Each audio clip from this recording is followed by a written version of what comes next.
Hey guys, welcome back to another episode of Vibrant Lily with Angela.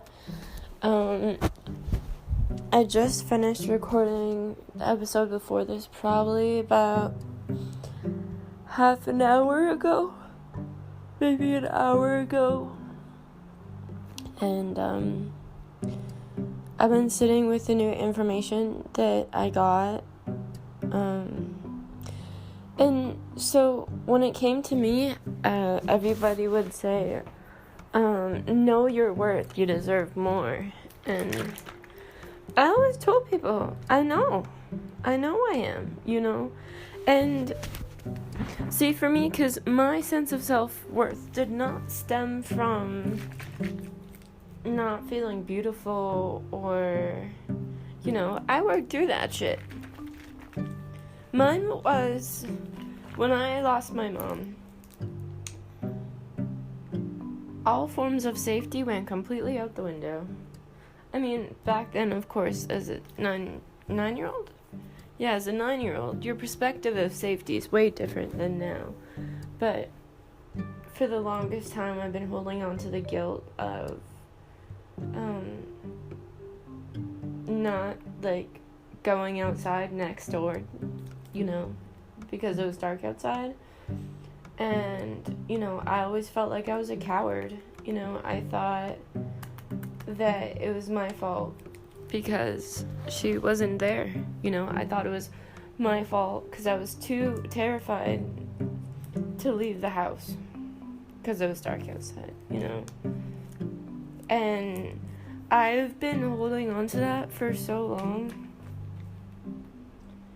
that for me, it's shown up in, becoming overly independent. So it's been that battle between the warrior and the lover. And after calming down, maybe not. I don't think what I need is a savior. Because I'm pretty badass on my own. Even if it was a distorted way to come to being such a strong person, I'm still strong.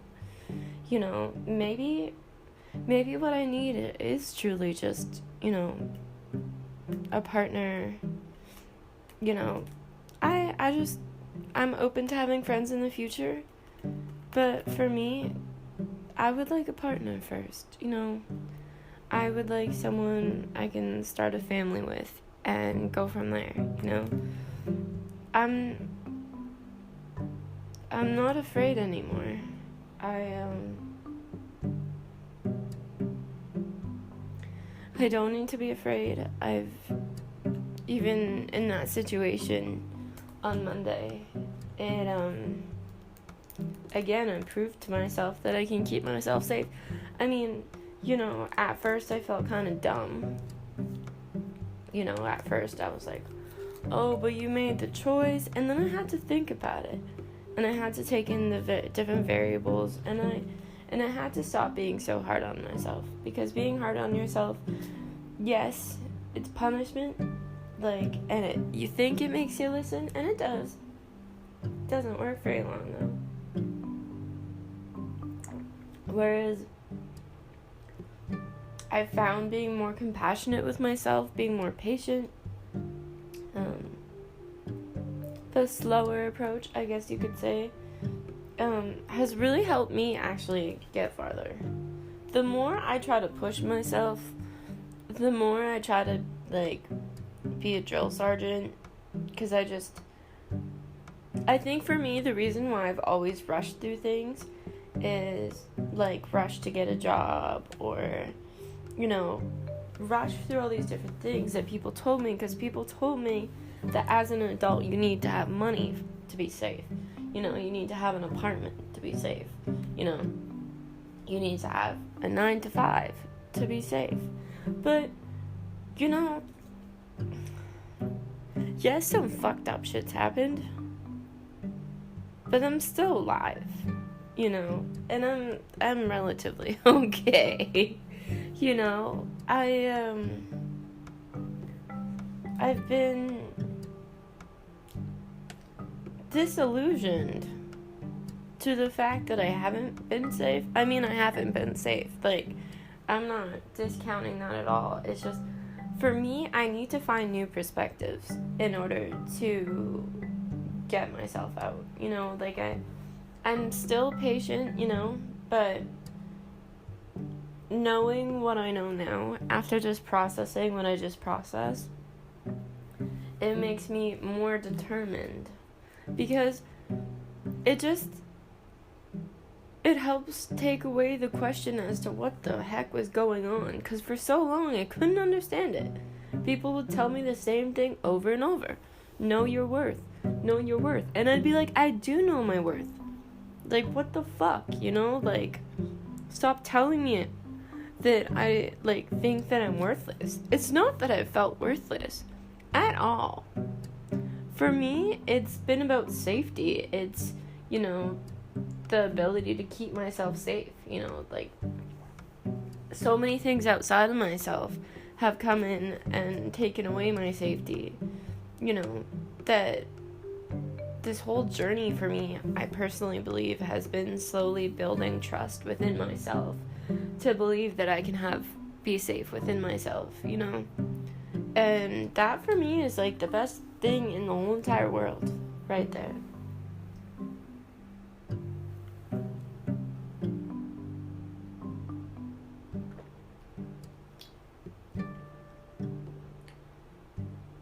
You know, for the last little bit, I've been sitting here, for the last couple days, especially after it happened, I've been sitting inside, and I've just been wanting so bad to be able to go outside. You know, it's just like if someone tells you can't do something, the more you want to do it. For me, because, like, I felt so terrified of going outside, I've, you know, like, been feeling, like, really crappy, you know. I've been crying. I've been just so confused and everything. And now, you know, I'm aware of the monsters outside. I'm gonna rephrase this.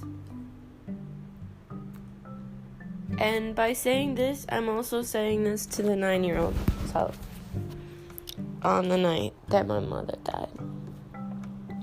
Here we go. Dear Angela, I know you're terrified as the monsters outside are big and they're scary and they're dark, and I know they want to hurt you. And it's okay to stay home in your safe haven until you have that safe bridge, you know. Think about it back in the day, you know, or even now. People will be at safe houses, you know, until it's safe for them to move. Instead of feeling frustrated that you can't keep yourself safe.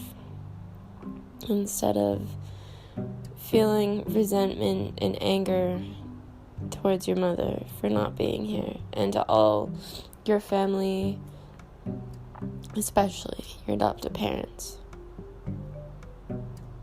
for putting you in danger.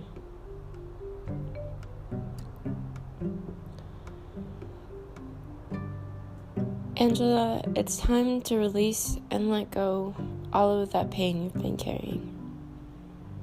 All the guilt, the responsibility that you've placed upon your shoulders at a very young age. And I'm proud of you for all the hard work you've done. And I'm proud of you for how strong you've had to become. But it's okay now. You don't need to fret. There's always another way. Just get quiet, focus on your passions, and listen and wait. Be the tiger, not the snake. Water Baby Tara had a video like that, and I really like that analogy. I'm gonna sit back. I pulled out my dioramas. I'm building this really cool house. I started building it a while ago, and I put it down, and I knew I was gonna pick it up again. I've been crocheting a lot. I've just been getting back into art. Art makes me feel good. To be able to build things with my hands. And when I was a little girl, I always loved, doll houses or houses, and I just always loved looking at, all the intricate little rooms and the details, and,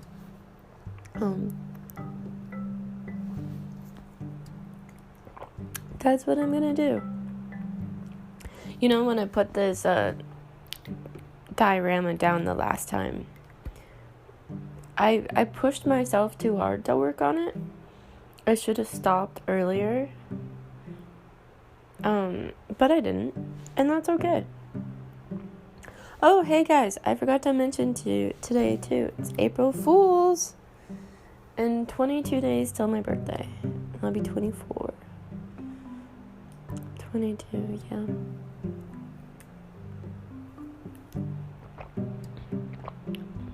For me,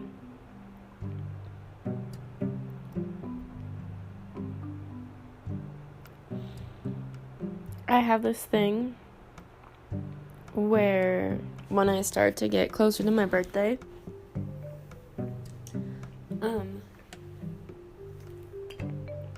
sorry, I just had to have my breakfast. Well, at least I'm gonna eat. So, as I said, I have 22 days until my birthday. I'll be 24 on April 23rd.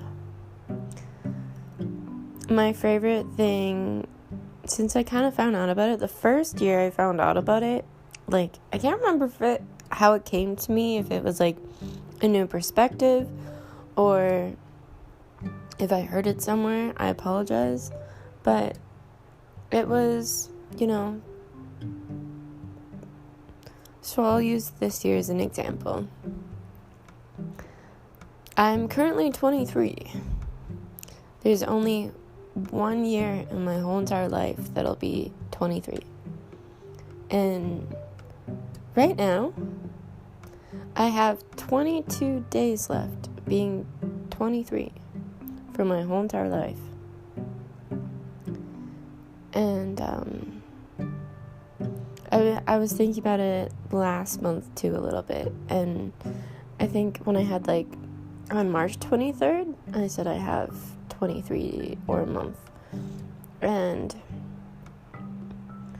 what I say is, when I realize that, I tell myself, well, if you've only got 22 days left of being 23, try to fill it up with the things that you normally be too afraid to do. I like to use, you know how they have the bucket list for the end of your life, or New Year's resolutions. I like to do my resolutions on my birthday, just because that's my personal new year. That's when I got brought into this world. That's when my year started. And I found by making it more personal to my birthday, I was able to, understand it more. And because it's a yearly event as well, the last 2 years, because I think I found out about 2 years ago. Probably. It was on my journey. And every year it's gotten, this year, I remembered it, a month and a half before my birthday. And I was just oh, my birthday's coming up. And then that starts to get me, thinking. And so for me to process this really deep nugget, you could call it, this really deep gem, I call it the locked away, what was it? Safe? The safe that was locked away in darkness. It's been cracked open. And, that's really amazing, you know. I got 22 days left, and, you know, in my 23rd year of life, I've adopted 2 pet plants, a cactus and a money tree. I finished my first book ever, 18 Things I Learned in Life. In my 23rd year,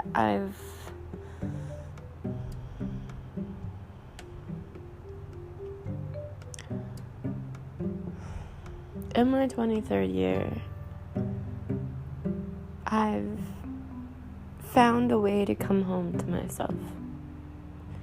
Found ways to connect with myself. I am in my living room, which is technically my bedroom. My bed's in the living room, but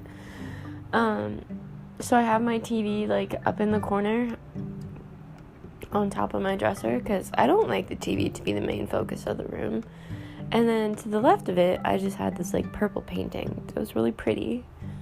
And so I was going through, and I found some pictures of me and my adoptive family, me and my mom who passed away. They're photos of my sister's 8th birthday, and it was the last day she was ever alive. I had this little thing I made, and then when I went through my baby books, I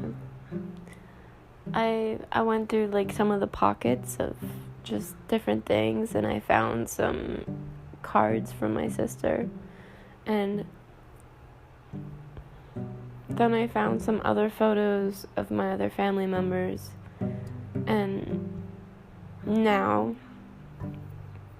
it's like the focal point of the room. I don't actually always like to stare at the TV, but for some weird reason I like to stare like to the left of the TV, like if I zone out, and it's like a focal point for me where I sit on my couch.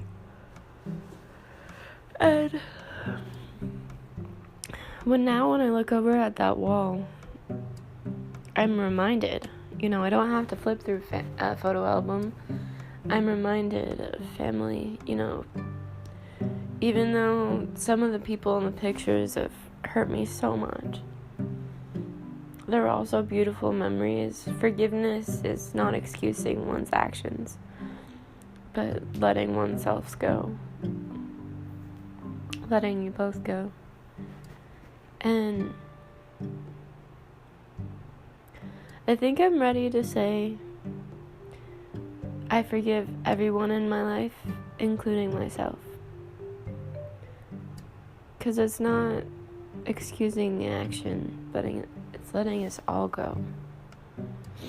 You know, all of us.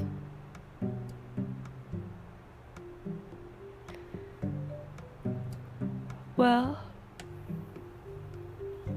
I'm so eternally grateful to have this podcast and to have you guys on this journey with me.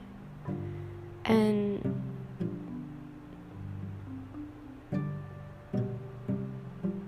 as I've said in the past, I choose to inspire and be inspired. It's simple yet complicated. And last but not least, there's always another way. There's always another path. You know, it's confusing, chaotic, beautiful, happy, crazy.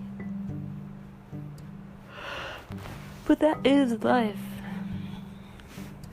That is life in a whole. That is life at its purest form. It's a beautiful symphony, journey.